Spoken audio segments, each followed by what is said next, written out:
سأل سائل بعذاب واقع للكافرين ليس له دافع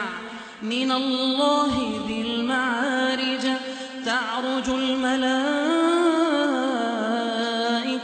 والروح إليه في يوم كان مقداره 50,000 سنة فاصبر صبرا جميلا إنهم يرونه بعيدا ونراه قريبا يوم تكون السماء كالمهل وتكون الجبال كالعهن ولا يسأل حميم حميما يبصرونهم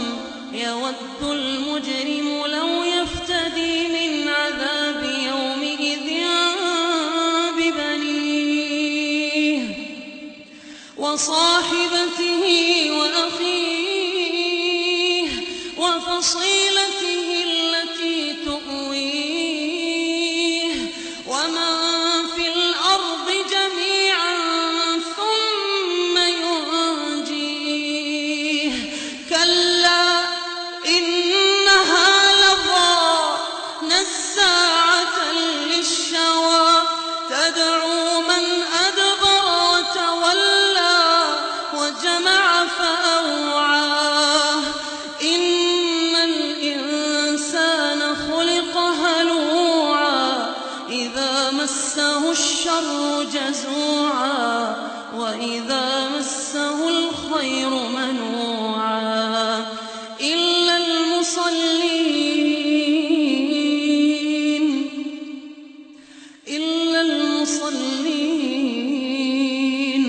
الذين هم على صلاتهم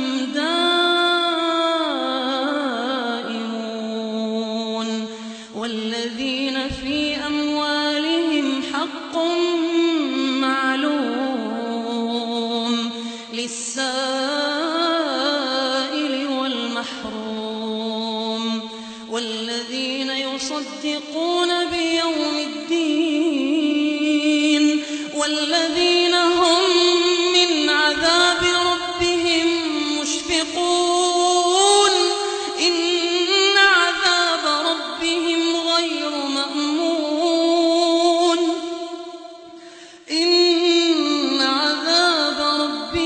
غير مأمون والذين هم لفروجهم حافظون